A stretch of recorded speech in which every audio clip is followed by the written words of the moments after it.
নমস্কার বন্ধুরা, সবিতা ব্লগে সবাইকে স্বাগত। তার সঙ্গে বড়দের প্রণাম আর ছোট্টদের বুক ভরা ভালোবাসা। দেখো, নিয়ে চলে আসলাম নতুন একটা রেসিপির সাথে। মিটুলি মিটুলি ভরা একদম পুঁই শাক। দেখো কত সুন্দর, আমি কেটে কুটে একদম পরিষ্কার করে নিয়ে চলে এসেছি।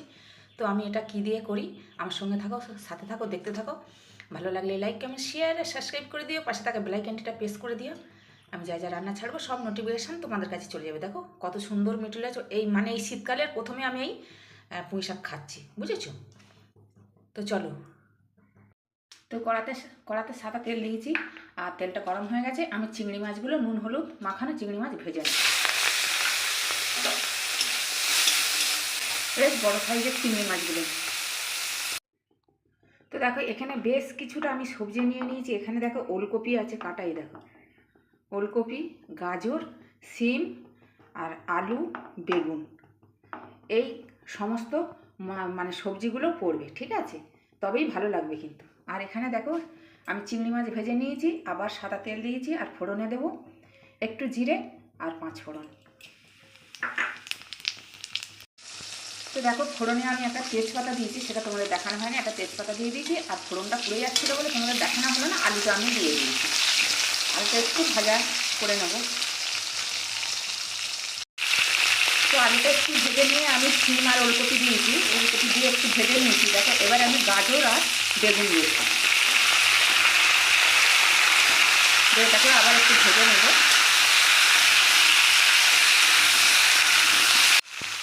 আচ্ছা দেখো, সব সবজিগুলো দিয়ে আমি একটু কষে নিয়েছি, বেশি কষা যাবে না, কেননা এটা তো লাকড়া তরকারি হবে চিংড়ি মাছে।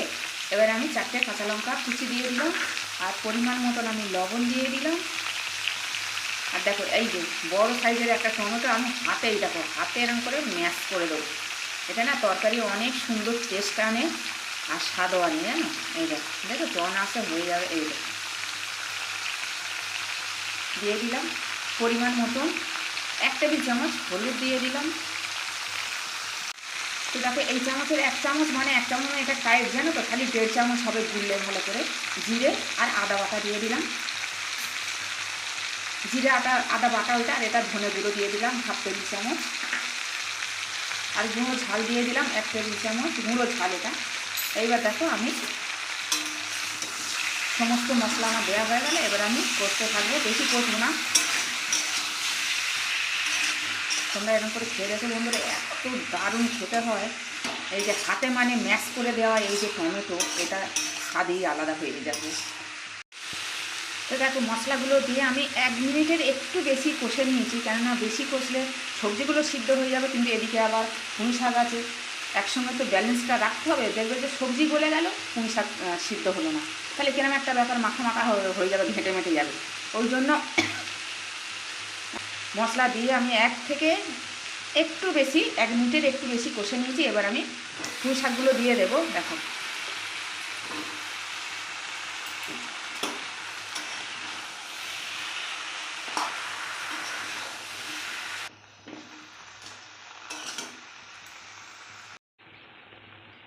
তো দেখো মশলাগুলো দিয়ে আমি 5 মিনিট কষিয়ে নিয়েছি। দেখো সুন্দর কষানো হয়ে গেছে। আর হালকা হাতে কষাতে হবে, কেননা শিম কিংবা বেগুন না যেন ভেঙে যায়। আর দেখো এই যে সিদ্ধ হয়ে গেছে, এই দেখো মানে 4 ভাগের 2 ভাগ সিদ্ধ হয়ে গেছে, আর 2 ভাগ এখনও আছে মানে কাঁচা। তো হালকা হাতে নাড়তে হবে, নাহলে কিন্তু। আর আমি দেব জল গরম, আমার কষানো হয়ে গেছে, এবার আমি জল গরম দেবো। দেখো আমি এখানে ভাত হচ্ছে, ভাত থেকে আমি জল তুলে নিয়েছি। এবার আমি দিয়ে দেব। জল গরম দিলে না তাহলে তাড়াতাড়ি সিদ্ধ হয়ে যাবে, আর মানে ঠান্ডা জল দিলে যেটা সিটে মেরে যাবে সেটা হবে না, বুঝতে পেরেছ? এটা একটু মাখা মাখা হবে চিংড়ি মাছ দিয়ে। তো দেখো ফুটে উঠেছে, এবার আমি চাপা দেব।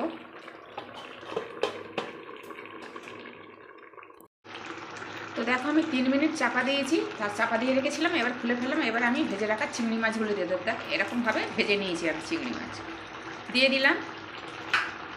আর এবার দেবো একটা মিষ্টি বাতাসা।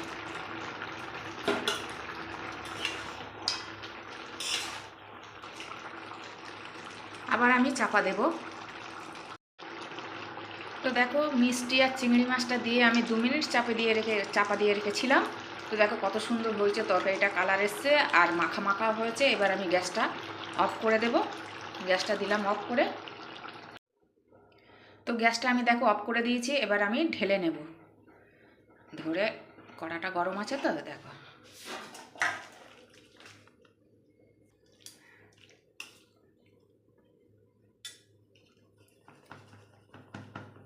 দেখো শিম বেগুন সবই গোটা গোটা আছে। দেখো হালকা হাতে নেড়ে এটা করতে হবে। তো আমার চিংড়ি মাছ আর পুঁই শাক আর পাঁচ মিশালি সবজি দিয়ে মাখা মাখা তরকারি হয়ে গেল। আজকের মতো আসছি। তোমরা সবাই ভালো থেকো, সুস্থ থেকো।